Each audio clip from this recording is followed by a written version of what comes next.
welcome to a special fans fight back where it's just me, Martin Theobald, and I'm going to take a look over where British boxing sits at the start of 2023.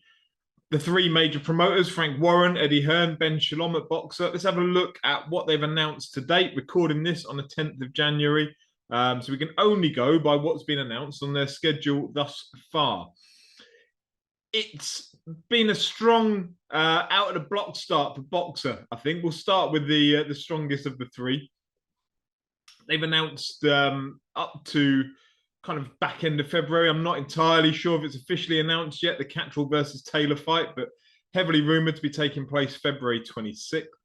But going back from that, starting with 21st of January, so next weekend, starts off the year with a pay-per-view show, which is a brave thing to do, I think, in the current climate and for the fight that it is.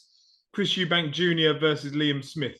I'm still finding it hard to reconcile the idea of Liam Smith being a pay-per-view fighter. Now, I appreciate this pay-per-view is perhaps more about the card than the fight, the main event. But yeah, it doesn't sit comfortably with me as yet. I love the fight. Eubank versus Smith. Some people would say Eubank is a pay-per-view fighter. Well, he wasn't against Liam Williams, so you could argue is around the same level as Liam Smith, slightly below given the two losses, albeit one of them controversial. I'm not sold on it being a pay-per-view. It's a brilliant supporting card, to be fair to it. You've got Echo Esserman versus Chris Congo for the British welterweight title. You've got a very left field fight in Joseph Parker against Jack Massey. Jack Massey, a career cruiserweight, stepping in to fight, I think probably a consensus top 10 heavyweight in Joseph Parker, has been for numerous years. I'm not sure I understand that one at all. That's a one-sided beating, in my view. It gives Joseph Parker a win, which is probably quite desperately needed, but against somebody who there are so many question marks around what he's doing at heavyweight, I'm not really sure I understand that one. But also supporting that is Richard Riakporhe versus Glowacki, which is clearly the benchmark fight now for Riakporhe. See if he can get rid of Glowacki quicker than Lawrence Okoli did. So yeah, that's an interesting one. I like that fight. It moves Richard Riakporhe on towards world titles if he comes through it. It's not an easy fight. It's not a gimme by any means. But yeah, the main event for that, Eubank versus Smith, I'm an unashamed Chris Eubank Jr. fan. I think he will deal with Liam Smith. I can see it going to points. I don't think he necessarily has the power to put a dent into Liam Smith, but I can see it being close. I can see Liam being in there and dogging it out into the later rounds and making life difficult for Eubank Jr. The card overall is strong. Is it pay-per-view strong? No, not for me. I think that's a real letdown by Boxer to start the year off. You could have split that card up, put some of those fights elsewhere. Esserman versus Congo would make sense in London. It doesn't make sense up in Manchester. To me, it's not a worthwhile pay-per-view fight to start the year off. Then you move on to Boxer's show on February the 11th, the return of the exciting Adam Azim versus Reyes. Now, Reyes, I can't pretend to know anything about. I'm not sure I'm going to believe any British boxing fan if they tell us that they know anything about Reyes. But that's perfectly fine. We don't need to see Adam Azim cleaning up domestically as yet. There's plenty of time for the young man. What we want to see is Adam Azim in exciting fights. He's always in exciting fights thus far in his career. I'm sure it's a showcase fight. I'm sure Reyes would have been picked for a reason. And I'm sure Adam Azim will look $1 million in doing it and add to his highlight reel of knockouts. Big fan of Adam Azim. On the undercard of that as well, you've got some of the usual suspects. Caroline Dubois on there, Vidal Riley. But a fight I really, really like. Tyler Denny versus Brad Pauls. Tyler Denny, who's been going around taking people's O's over a few years now. Culminated recently in the Bradley Rea fight, where he toughed it out against Brad Rea. Brad Rea was a heavy favourite in that. Takes on another undefeated fighter in Brad Pauls. Brad Pauls, a stablemate of Linus Udofia, who beat Tyler Denny himself for the English title a few years back in a cracking fight down at York Hall. Really cemented Linus Udofia in that kind of English to British region. This gives the same opportunity for Brad Pauls to do so. Brad Pauls is probably a heavier hitter than Linus Udofia. Linus Udofia probably a slicker, more rounded boxer than Brad Pauls. If Brad Pauls can get to Tyler Denny, hell of a fight.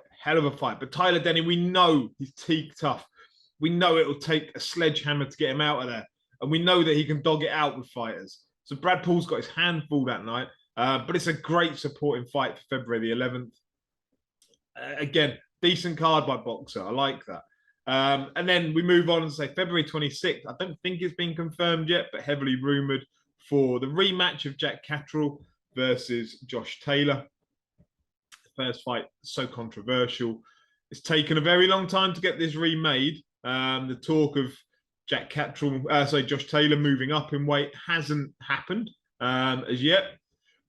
See if this fight happens. I mean, we haven't seen the kind of official announcements about it as yet. See what state Josh Taylor turns up in. He was struggling at the weight. I think that's quite evident in the first fight.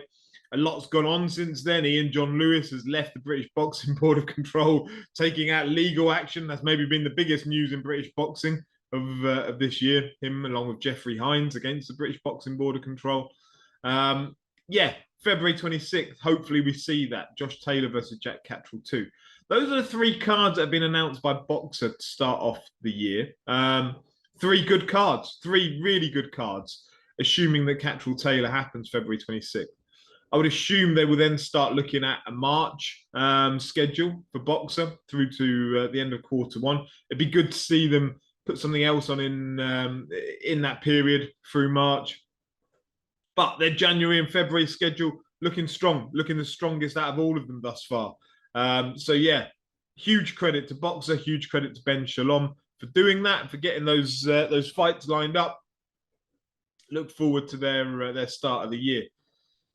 Between Eddie Hearn and Frank Warren, they've only got 2 cards announced between them thus far. If I'm a DAZN subscriber, I'd start to be questioning what is it that I'm paying for, because you haven't given me a schedule. The only fight they've announced is Lee Wood versus Mauricio Lara on the 18th of February up in Nottingham. Tremendous fight. It's a brilliant fight. I don't care what the undercard is. That is a show worth watching for that fight alone. Brilliant fight. Huge credit to Lee Wood. Didn't have to take this. He's just been elevated to full world champion. Didn't have to take Mauricio Lara on. Mauricio Lara, we're familiar enough with him for his win over Josh Warrington and the draw. Lee Wood, he's going to have to go through fire to win that fight. Great. But where's the rest of the Matchroom schedule? Again, if I were paying DAZN my money every single month, I would expect to see more than just the 18th of February lined up. Announced today was at Misfits, the YouTube KSI boxing crossover. They've been given 6 shows per year minimum, I believe, on DAZN, of which 2 will be pay-per-view shows. Why are we in a position whereby YouTube boxing has got more confirmed dates than actual boxing on DAZN? I think we're starting to see that shift in focus, shift in attention on DAZN as a platform. I'm sure it's a very profitable solution for them to put on the YouTube boxing. But as boxing fans, I'm not sure it's everything that we were promised. We'll wait and see. I'm sure Matchroom will announce more shows, but it seems unlikely you're going to get anything in January now, given that there's just 2 weeks, just over 2.5 weeks of the month left. You're not going to put anything on there. And then you're into February. If the first show of the year is the 18th of February, that to me, it's disappointing. It's really disappointing from DAZN. They should be doing better than that, in my view. There's no undercard as yet announced for Wood versus Lara. As I say, the main event alone makes it worthwhile. Doesn't make it worthwhile for DAZN subscription money, in my opinion. Moving on then, finally, to the third of the 3 big promoters in the UK, Frank Warren. Again, somebody who's only got 1 show announced thus far for the year, 28th of January. But what a cracker it is. Anthony Yard versus Artur Beterbiev down in London. So full credit to Frank Warren for getting Beterbiev over for his man Anthony Yard, who of course went over to Kovalev's back garden last time when he fought for a world title. This time he gets to do it at home against a man I'm not sure anybody's queuing up to fight. But Anthony Yard clearly fancies it. Anthony Yard, 28th of January. yeah, it's a hell of a fight. Light heavyweight. I mean, Yard, he didn't look himself, in his only loss since the Kovalev fight. He didn't look himself at all that night, avenged it. And then he's had another run out since.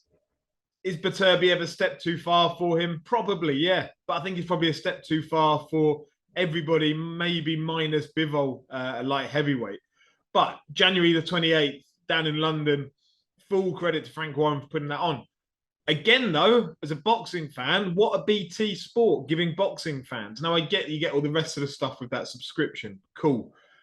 What other shows are going to be put on? There's rumours of one coming out of Telford. I'm sure there will be others that supplement this January the 28th card. But at the moment, we haven't heard about them. And I think if you're a fan of any other sport, you get that full schedule of what you're looking ahead to throughout the year. Boxing has to act differently, has to act stupidly.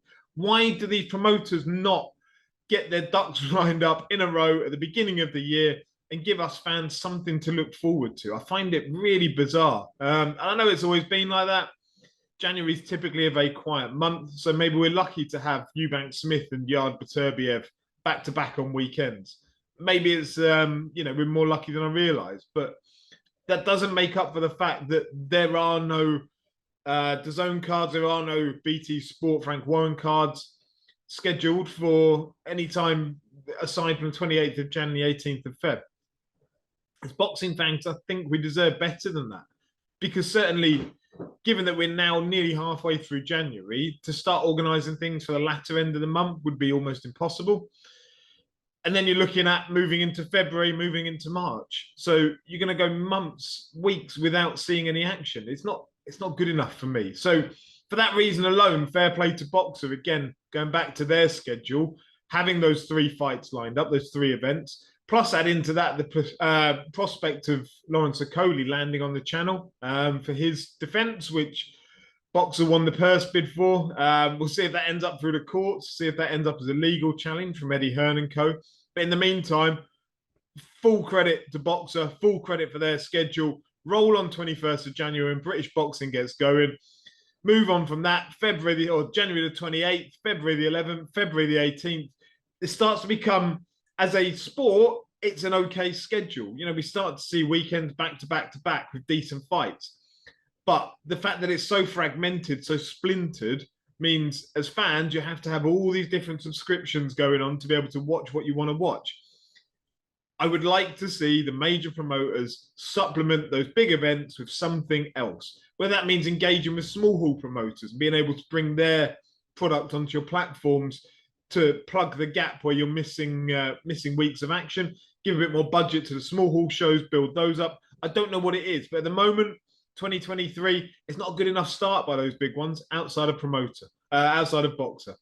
So there you go. Thank you very much. That's the start of 2023. We'll be back soon, I'm sure, to come and preview Chris Eubank versus Liam Smith and that entire card, because it is a very good card.